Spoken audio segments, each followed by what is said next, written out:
आनंदराव अडसूळ यांना भाजपकडून राज्यपाल पदाची ऑफर आलेली आहे। नवनीत राणा यांच्यासमोर उमेदवार म्हणून उभं न राहिल्यानं त्यांना रिटर्न गिफ्ट देण्यात आल्याचं बोललं जात आहे। अडसूळांचं शिफारस पत्र शहांना दिल्याची माहिती समोर येते, तर शिंदे आणि फडणवीसांकडून शहांकडे शिफारस पत्र देण्यात आलंय।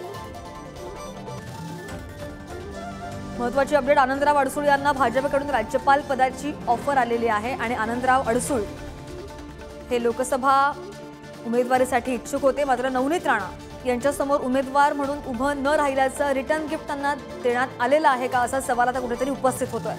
अडसूळांचं शिफारस पत्र शहांना दिल्याची माहिती आहे आणि शिंदे फडणवीसांकडून शहांकडे शिफारस पत्र देण्यात आलंय।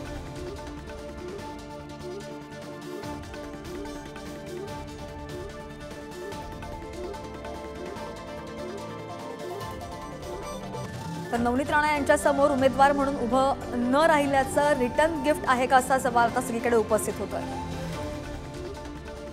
अधिकची माहिती घेऊयात, आमचे प्रतिनिधी पंकज जळवी आपल्या सोबत आहेत। पंकज, आनंदराव अडसूळ यांना भाजपकडून राज्यपाल पदाची ऑफर देण्यात आलेली आहे आणि आपल्या सगळ्यांनाच माहिती आहे की आनंदराव अडसूळ हे लोकसभेसाठी इच्छुक होते, मात्र त्यांना तेव्हा उमेदवारी दिली नाही म्हणून त्याचं रिटर्न गिफ्ट दिलंय का अशी कुठेतरी चर्चा आहे। त्यांना उमेदवारी दिली नाही याच्यापेक्षा नवनीत राणा या भाजपाच्या उमेदवार आहेत, त्यांच्या विरोधात कुठलीही ठोस भूमिका घेऊन उमेदवारी अर्ज न भरल्याचं हे रिटर्न गिफ्ट आहे असं आपण म्हणू शकतो। मिळालेल्या माहितीनुसार अमित शहा हे वैयक्तिकरित्या आनंदराव अडसूळ यांच्याशी बोललेले आहेत आणि आनंदराव अडसूळ यांच्या नावाची शिफारस करणारं पत्र मुख्यमंत्री एकनाथ शिंदे आणि उपमुख्यमंत्री देवेंद्र फडणवीस यांनी अमित शहा यांना दिल्याची माहिती दोघांच्याही सहीचं पत्र काही दिवसांपूर्वी गेलेलं आहे।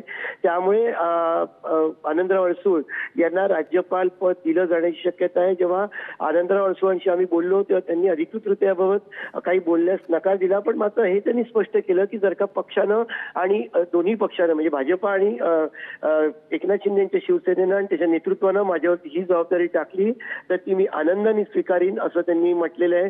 3 प्रमुख नेते सुद्धा जर का आपण बघायला गेलो तर ते प्रवाहाच्या बाहेर होते। त्यातले एक प्रमुख म्हणजे गजानन कीर्तीकर, दुसरे रामदास कदम आणि तिसरे आनंदराव अडसूळ। या तिघांनाही राज्यपाल पद दिलं जाणार का अशी चर्चा होती, कारण तिघही गेल्या निवडणुकीच्या प्रक्रियेत वेगवेगळ्या कारणांनी चर्चेत आले होते, वादात होते। रामदास कदम आणि गजानन कीर्तीकर यांचा वाद झाला होता।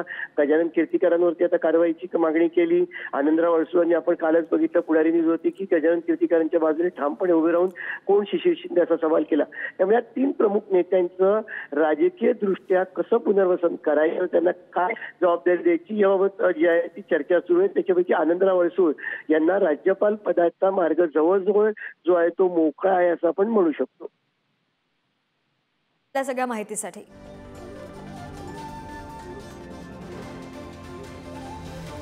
तर आनंदराव अडसूळ यांना भाजपकडून राज्यपाल पदाची ऑफर आलेली आहे। नक्कीच पंकज, धन्यवाद दिलेल्या सगळ्या माहितीसाठी।